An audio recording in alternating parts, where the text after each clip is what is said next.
사이다 무비튼. 어느덧 20년이나 지난 일이지만 저는 사람을 찌른 적이 있습니다.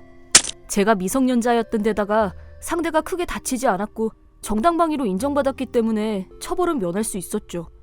요즘이었다면 뉴스나 신문에서 난리가 났을 거예요. 제가 칼로 찌른 사람은 바로 제 아버지입니다. 아버지는 알코올 중독자에 폭력적이고 자기밖에 모르는 사람인데다가 자기 뜻대로 되지 않으면 난폭하게 변해 저와 어머니에게 폭력을 휘두르는 게 일상이었어요. 어느 추운 2월, 제가 중학교 2학년이 되었을 무렵이었어요. 아버지가 그달의 월급을 전부 갖고는 차를 타고 나가버린 일이 있었죠. 어머니는 어딘가 쓸쓸해 보이긴 했지만 또 싸웠나? 하고 넘겨버렸어요. 이때까지도 무슨 일이 일어날지 알지 못했어요. 그런데 그날 밤 결국 그 일이 일어났습니다. 그날 밤 9시가 막 지났을 때였어요. 어머니가 쫓기는 표정으로 뛰어들어오셔서는 어서 도망가자! 라며 제 손을 잡고 뒷산으로 끌고 가셨죠. 늦은 시간에 밖으로 나가는 이유도 모른 채 한겨울에 겉옷도 걸치지 않아서 엄청 추웠지만 어머니의 상태를 보니 무슨 일이 일어났다는 걸 알았죠. 직감적으로 아버지와 관련된 일이라는 생각이 들었고 잔뜩 긴장에 떨고 있는 어머니에게 무슨 일이에요 엄마? 하고 물어보니 천천히 숨을 몰아쉬면서 입을 떼시더군요. 사건의 전말을 들어보니 늦은 시간까지 돌아오지 않은 아버지를 걱정한 어머니가 주차장으로 가보니 차 안에서 어떤 여자와 함께 있는 아버지를 목격하게 된 겁니다. 바람을 피우는 아버지를 보고 화가 난 어머니는 순간 참지 못하고 주변에 있는 돌을 주워서 창문에 던지고 도망친 거죠. 곧 집 쪽에서 아버지의 고함 소리가 들렸고 창문을 깨부수는 소리가 들렸어요. 어머니가 아버지에게 그토록 화를 낸 적은 거의 없었는데 그동안 쌓였던 게 폭발해버린 거죠. 보통 이렇게 큰 소리가 나면 주변 이웃들도 무슨 일이 일어났다고 생각할 테지만 아버지는 늘 폭력적이었기 때문에 이웃 사람들도 익숙해져 버린 상태였어요. 아무도 경찰을 부르지 않았죠. 아버지가 무슨 해코지를 할지 몰라 나와보지도 않았고 신고도 하지 않았던 겁니다. 도망친 어머니는 여기에 숨어있자! 라며 아버지한테 들키지 않으려고 필사적으로 숨었지만 창문이 깨지는 소리와 함께 망망! 하고 우는 강아지의 비명이 들려 급히 제가 집으로 돌아갔습니다. 집을 난장판으로 만든 아버지는 엄마는 어디 있어? 라고 물으며 몹시 흥분한 표정으로 소리치셨죠. 아버지의 발밑에는 납작 엎드린 채 발버둥 치는 강아지가 보였어요. 저는 화가 치밀어 올라 이성을 잃고 아버지에게 덤벼들었죠. 젊었을 때 레슬링을 했던 아버지에게 중학생인 제가 이길 리도 없고 힘없이 얻어맞았습니다. 어머니에게 당한 것에 화가 났는지 아버지는 집요하게 때렸어요. 저를 도와주기 위해 돌아온 어머니는 잔뜩 긴장한 채 나무 토막 같은 것을 들고 와서는 맞서 싸웠어요. 그러나 상대가 되지 않았고 아버지는 간단히 되받아쳐 어머니를 걷어차기 시작했습니다. 저는 체격이 좋은 아버지에게 얻어맞아 좀처럼 움직일 수 없었고 어머니를 도와주지 못하고 발버둥만 치고 있었죠. 그 사이 어머니가 힘없이 나둥그러지면서 입에서 많은 피를 토해냈습니다. 그런데도 어머니를 계속 걷어차는 아버지에게 화가 치밀어 올라 아버지가 어머니를 구타하고 있는 사이에 주방에서 가져온 칼로 아버지의 몸을 힘껏 찔렀습니다. 정신없는 상태에서 일어난 행동이었고 불행인지 다행인지 찌른 부위는 아버지의 옆구리였습니다.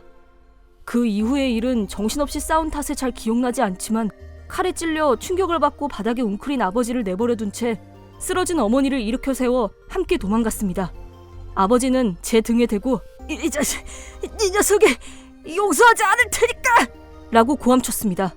아버지는 일어날 힘이 없어 보였고 바닥에 웅크려 있는 것을 확인하고 도망쳤죠.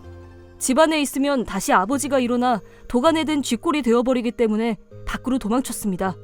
아직 밤 10시도 되지 않아 주변 이웃집의 불빛은 켜져 있었어요. 도와주세요! 엄마 좀 도와주세요! 라고 정신없이 소리치니 주변 이웃집에서 사람들이 나와 저희를 발견했습니다. 어머니가 아버지에게 차여서 의식이 없어요! 라고 말하자 이웃 사람들이 신고했는지 얼마 지나지 않아 구급차와 함께 경찰이 왔죠. 저는 구급대원에게 아버지에게 맞아서 피를 쏟은 어머니를 병원에 데려가 달라고 부탁했어요. 구급대원은 저의 상처를 보고 학생도 같이 갑시다 라고 권했고 함께 병원으로 갔습니다. 경찰관은 학생이 아버지를 찌른 거야? 라고 물었고 눈을 뜬 어머니가 힘겹게 입을 열고는 이 아이는 남편한테서 저를 지켜준 것뿐이에요 라며 저를 보호해 주셨죠. 경찰관도 폭행당한 멍자국을 보고는 바로 납득한 것 같았어요. 하지만 시칼을 꽉 쥔 손에는 피가 묻어있는 상황이었기 때문에 학생이 아버지를 찌른 거야? 라는 경찰의 물음에 제가 찔렀어요. 라고 솔직하게 대답했죠. 즉시 경찰관이 피해 흔적을 따라 아버지를 찾았더니 차 옆에 웅크리고 있던 아버지를 발견했다고 합니다. 아버지는 중상을 입었지만 생명에는 지장이 없었어요. 어머니도 중상을 입었지만 생명에는 지장이 없었고 외조부모와 외가 친척이 오셔서는 왜 이야기하지 않았니? 하고 화내셨죠. 저는 그 말을 들었을 때 충격을 받았죠. 집에는 저와 어머니뿐이었기 때문에 아버지를 당해낼 사람이 없었지만 어머니는 외가 쪽과 연락을 하고 지냈으니 전화로 상담하든지 도움을 요청할 수 있었기 때문이죠. 그 당시 저는 어째서 그런 간단한 것조차 하지 않았을까 하는 생각이 들었지만 지금 생각해보면 어머니는 자신이 이런 꼴을 당한 것을 외가의 가족들에게 알리고 싶지 않았던 것 같아요. 저는 이후 3일간 경찰서에서 조사를 받았습니다. 하지만 주변의 증언과 함께 상습적인 가정폭력으로 정신이 쇠약해져 있는 상태에서 어머니와 저를 지키기 위한 정당방위로 인정받아 처벌은 면했죠. 이후 어머니와 저는 외조부모와 친척의 도움으로 아버지와 만날 일은 없었어요.